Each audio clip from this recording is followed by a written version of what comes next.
Hello and welcome friends. Welcome to another review of two vintage German piston fillers. Probably if you watch my channel you've seen already the unboxing of those interesting school fountain pens from the late 1950s, early 1960s fountain pens. And probably you know I paid for them, including the shipping cost, 320 lays, and they came in this around 60 euros or 70 American dollars, and they came in this quite nice etui, and I believe it's quite old, from that period, probably 1950s, 1960s Germany. And this is one, and this is the other one.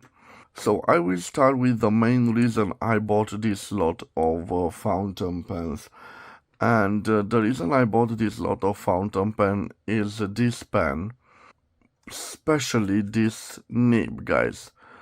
And I will zoom a little bit on it. And probably you recognize this nib. Let me see, maybe the camera will zoom a little bit more on it. And what is interesting about this nib is that logo, which is of a diamond shape, and inside of it we have that half of the sun, 14 karat 585. This is a wonderful Degussa nib. And I know that the Degussa nibs have a very nice flex to them, and I will demonstrate that flex when I will do the writing sample. But when I got the pen, I realized that this particular one is also branded. So if we zoom on the barrel, we can see Haro-Gold, the model 300, and OF, I believe it's the size of the nib, oblique fine nib. Also Haro engraved on the clip. And judging by the shape of this fountain pen, the cigar looking shape, I place it around 1950s, probably the end of the 1950s. And interesting enough, this video will focus on this Haro fountain pen, but also I will talk about the other fountain pen, which interesting enough doesn't have a producer on it. So probably a generic pen produced for school use. I will leave this at the end. So guys, why did I pay for this Haro pen? So if the total was 320 lays of this lot, I thought that this with a gold nib should be the more expensive one of the lot. So I estimate 220 lays, or the equivalent of 42.33 euros, or 46.21 US dollars. And before I will present to you this beautiful pen, let me tell you about the Haro company. Well, Haro is a German brand, and in fact the Haro is an acronym. It stands for Hans Roggenbuck, who started producing pens in Germany in 1926. The pens were relatively cheap. They were school pens, and all of them, almost all of them, were fitted with glass nibs.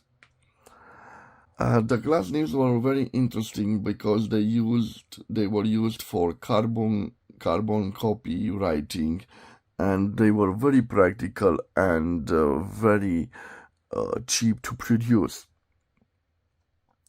After 1948, gold and steel nibs were added to the Haro's glass nibs range, and this particular pen that you see in front of you, I dated it from the late 1950s, where Haro realized after the Second World War the demand for writing instruments, and it developed its own steel nibs. But this particular model, which is Haro-Gold, and the gold, I think it stands for this nib. So this nib was bought from the Degussa company, which produced back then gold nibs, very, very high-end gold nibs. And I think that Haro bought the gold nibs from the Degussa manufacturer. When it came to me, this was very, very dirty, so I had to clean it with ink. Fortunately enough, the piston is working. This is fitted with a fake cap right over here. So after we unscrew it, we can see the piston knob. And guys, when I rotate the piston knob, you will look here at the ink window, and you can see that the piston knob is not made out of that material cork. Instead, it's made out of plastic. So this is the reason I date this pen to be in the late 1950s, and probably the material is not celluloid, but it is injected plastic. I think that this is one of the latest fountain pens, probably one of the last models produced by Haro, because they realized at the ending of the 1950s that the fountain pen was in danger. In fact, in the late 1940s, the ballpoint pen was invented, and it was very, very cheap to manufacture. So it was a great crisis for the fountain pen manufacturers, and also for Haro, who specialized in quite affordable fountain pens. They switched their manufacturing facilities, producing paper and other stationery products, and Haro, believe it or not, it's still in business today. But of course, it does not produce writing instruments anymore. So back at our model. So like I told you, at the end of the 1950s, a classical piston filler with an ink window and a wonderful and gorgeous nib. At the end we have this ebonite feeder, which reminds me of the ebonite feeders of the Mont Blanc range from that period. Definitely a high-end product by Haro, who specialized in affordable writing instruments, but this is their top line, Haro-Gold, fitted with a gold nib. So I found on the internet one that is being sold on eBay. And what is interesting, I found its original box, and I will leave some pictures on the screen with the original box. And after that, I will continue to show it to you. So again, the classical cigar shape, very, very typical of that period. It is in the classic black with gold trims, and this was the main working horse of the school-use pens back then. Again, a luxury version because it's fitted with a gold nib. And a very, very practical fountain pen, as you can see. Again, the piston is still functional, and this is because the ending is not made out of cork material, but out of a plastic one, and I already shown you that feature of it. And yes guys, I will leave its dimensions on the screen, and after that we will do the writing sample with it.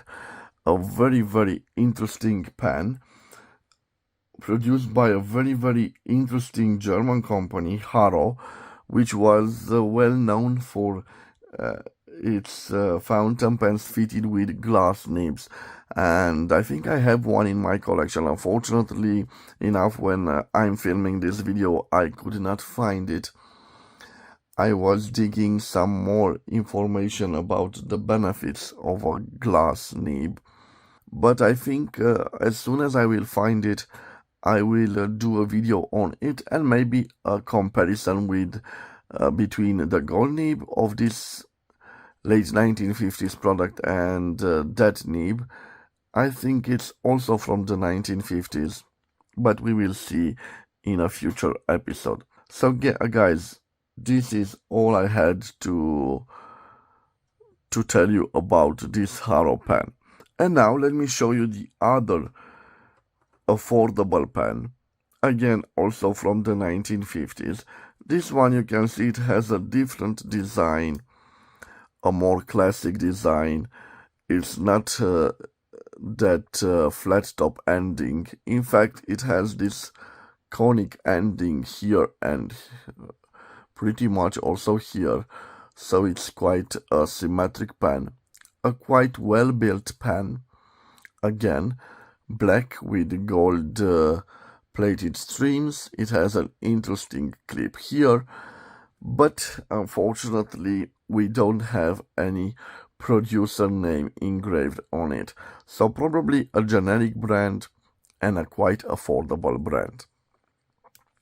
The cap unscrews and it reveals the ink window, the transparent ink window, and interesting enough, it has a plain nib, but it is a gold plated, 14 karat gold plated, a very nice nib. I don't particularly love this plastic feeder, and you can see a difference between the ebonite feeder on the other pen and this pen. Let me zoom on them. Yes, this is definitely plastic made, and I think that this is the hallmark of injected piece, the ending, where they injected on the mold that plastic and it gave it this form to the feeder. Definitely an ebonite feeder, and on this one a plastic feeder. And what can I tell you about this one, guys? As I was cleaning it up for this presentation, I think I did not break it, but in fact this piece has exited, so let me show you. I think that this part, this plastic transparent part, was glued to this barrel, and it should stay like this, because on this side we have the piston filler, and the piston filler is not broken, and in fact it's quite operational. Let me show it to you. So you can see we have a functional piston. Now I'm operating the turning knob, guys, and you can see the ending of it. Interesting enough, in comparison with the other pen, this is fitted, the ending is a corkscrew, and probably it didn't see much action because this material, the corkscrew, tends to swallow in time, so it increases in volume and it definitely needs to be replaced. This certainly made out of injected plastic, so also a product from the late 1950s. And an affordable one. I've included this pen in the review of the Haro-Gold 300 because I did not identify the producer of it. And of course, I paid for it the difference. So the difference means that I paid for it 110 lays, the equivalent of 22.18 euros or 24.21 US dollars. And I think this is a nice buy, and again a beautiful pen. Since I've done their cleaning, I will fill them both with ink. On this one it will be very easy to clean it out. On this one, unfortunately enough, I will need to use this piston filler because I don't know how to reach its inner parts. On this was pretty easy. Less the fact that this part has taken out, so this shouldn't do this. It should be secured with something like a glue, but it shows the level of production costs that this pen had. Probably it was not very expensive in comparison with this one fitted with a gold nib, which was definitely a high-end pen. So guys, like I told you, I will fill them both with the same type of ink, and I will use this Mont Blanc Royal Blue ink. And I'm curious enough how both of them will do the writing samples. So stay with me for the writing sample. Of course, I think I will modify a little bit the angle of the camera, guys, for you to see better the writing sample. I think that this is a good angle, and I have here my notepad. Okay, so I think I will fill them both with the ink, and I will do the writing with one on this side and the other one on this side, and I think that this will be a good comparison between the two nibs. So gently, okay, like this. I will start filling the Haro pen. I've done my best to clean this ink window by repeating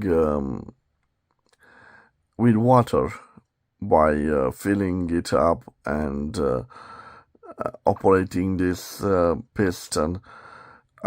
Again, I did not find a way to open it.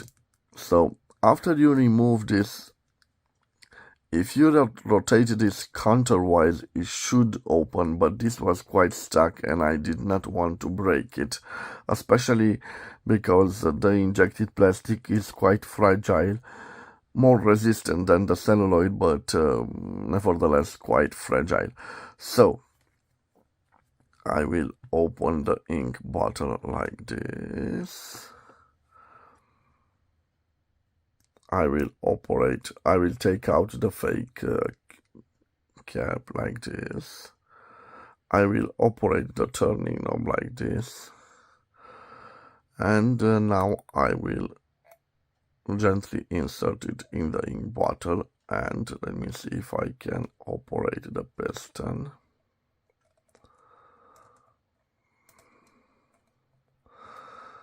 And yes, now we don't have that transparent ink window, so it means that it drew the ink.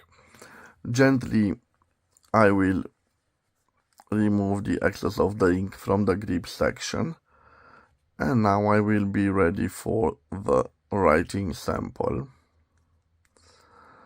So first of all, I will show you if this pen can be posted. Yes, it can be posted, but for the writing sample I will leave it unposted.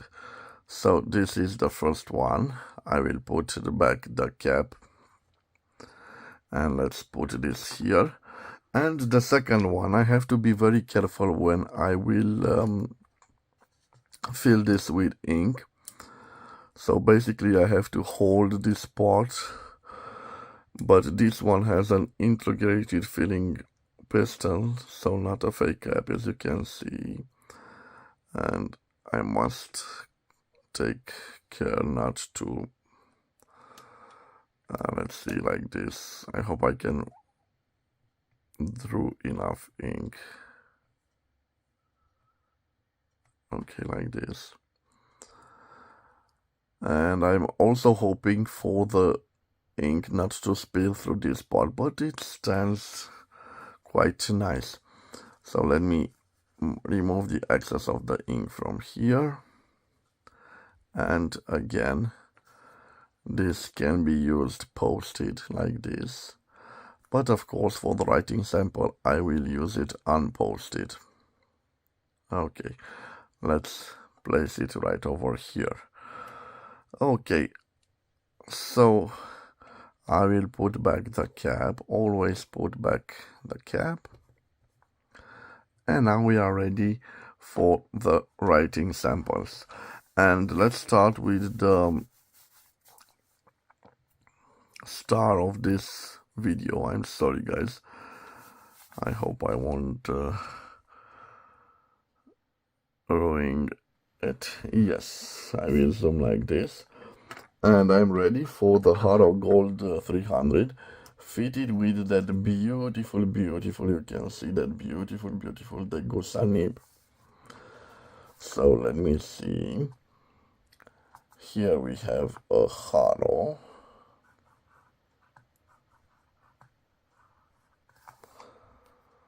Okay, little zoom, but I think it's good. Here we have a Haro-Gold 300. It is fitted with a 14 karat 585 Degussa nib. On the end of it, it says we have an OF nib, and I believe that the OF nib stands for oblique fine nib, and it certainly looks like a fine nib. I'm not so sure about the oblique part, and I will zoom guys on the top, on the very top of it, and oh yes, a little tiny, slightly bigger than the other, so I guess it is an oblique F nib. Quite an interesting one. And look at this beautiful Degussa gold nib. I simply love its design. And guys, now the most interesting part of this video. I bought this nib because I thought I bought this lot of pens only for this nib. And now the big test. Let's see how flexible this nib is.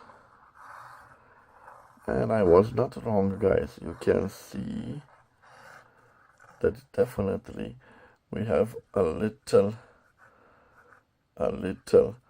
flexible nib. A little flexible nib. You can also do always the fingernail test like this, and you can see the little tines. They are separating. And what can I say guys? Quite an interesting nib. I don't regret buying this lot of fountain pens. So a little flexible nib, a little oblique nib, which I find quite fascinating. I think this is my first oblique fine nib in my collection, and it seems to me like a juicy nib. Let me show it to you. Yes, and it should probably also have a little line variance. So guys, here I am applying pressure. Sorry, here no pressure guys, so no pressure, and here I'm starting to apply pressure. So definitely we can see some difference between the pressure and the no pressure lines. So we have also a little line variance. And let me tell you, this little flex in combination with this little variance give this nib a very special feeling. And this is one of the reasons that I like a lot vintage fountain pens from the 1950s, usually fitted with gold nibs, and Degussa was a fine producer of gold nibs back in that period of time. But I've seen also some interesting steel nibs from Schoneken that were quite flexible and had these little properties. So little flexible, little line variance. I bet that it also can be a very good pen for signatures, and you can see quite well. I'm curious enough to see if this Degussa nib can reverse write. So here, a reverse writing. And I'm quite amazed. It doesn't scratch, it doesn't lose the ink flow, and it writes like an extra fine one in comparison with the fine oblique way it usually writes. So definitely reverse writing a possibility, and a very, very interesting possibility indeed. And now I think I will write here about the quick brown fox, and let me place the notepad right over here, and let me see. A little zoom should be in order, and I hope that it will zoom on what I write. So the quick brown fox jumps over the lazy dog. I'm sorry for the quality of my writing, but sometimes writing behind the camera is very difficult. A pretty nice writer, and I like this nib a lot.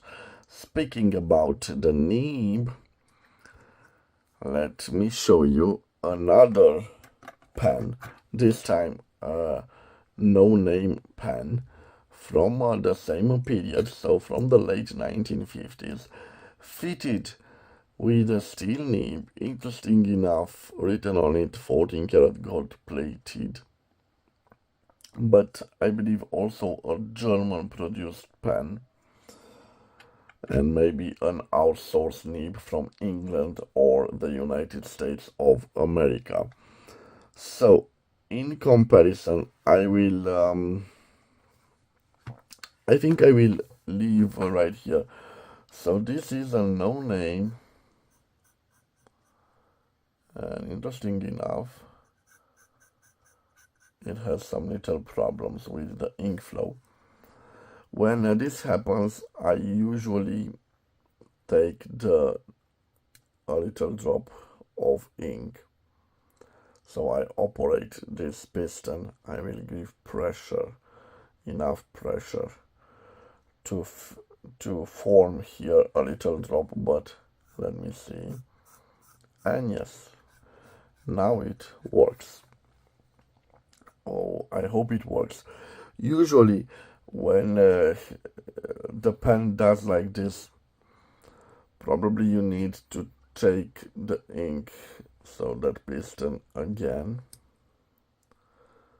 and yes, I have a little drop. Now I retract it. I hope I did not spill on the paper. No. So a Haro-Gold 300. Next to it we have a no name. Again, some little problems with the ink flow. I'm sorry for this, guys, but I certainly need to show you how this pen writes, and to avoid little spilling accidents, let me take some of the ink back to its bottle, and now let me just dip the nib, and I hope that now it will find its ink flow. Okay, like this. So here I have a no name,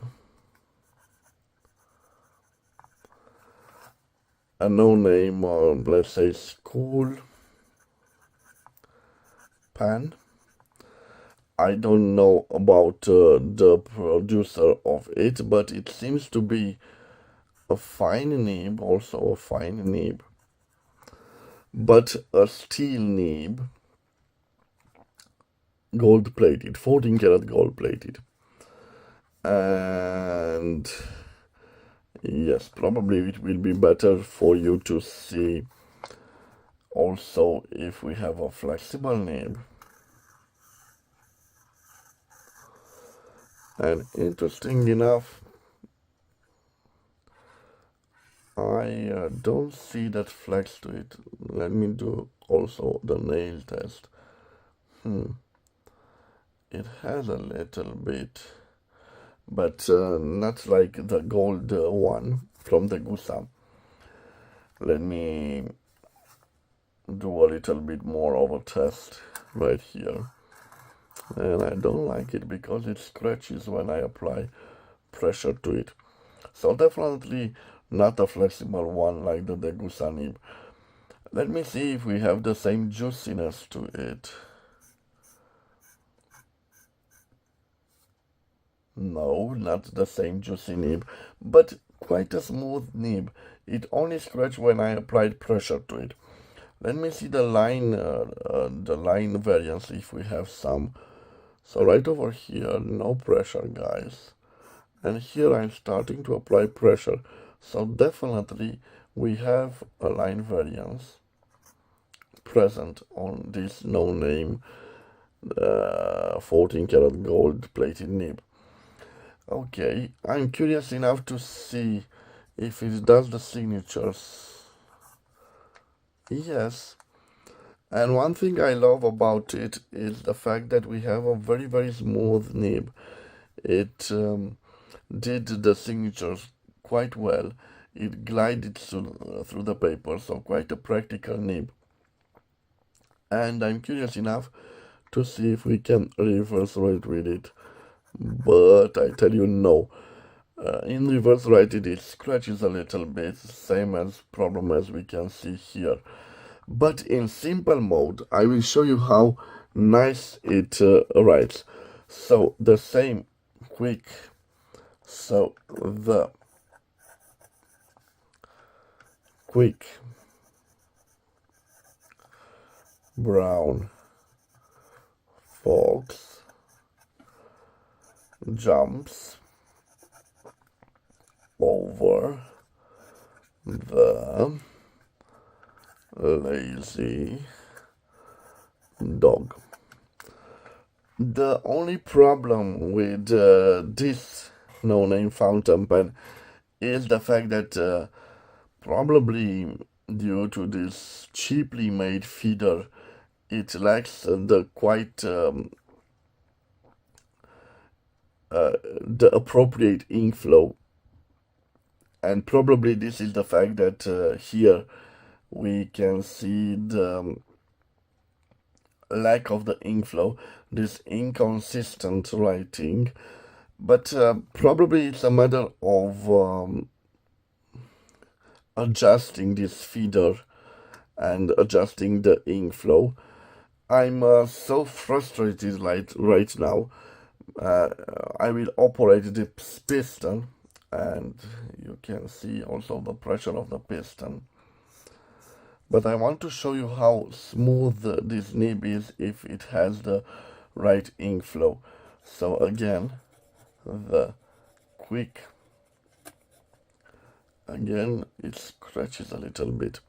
Well, it needs a little bit of work, guys, but again I'm not disappointed.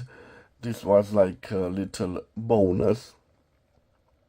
And interesting enough, yes guys, sometimes quality really matters. So to be honest with you, I was expecting it to be a very close competition between the two types of nibs. Although one is a full gold nib and one is a gold plated nib, I thought that both of them will have the same performances. But again, Look what a difference a good feeder, ebonite feeder makes to a poorly manufactured and designed one. So this was the review of the Haro-Gold 300 in comparison with its little brother.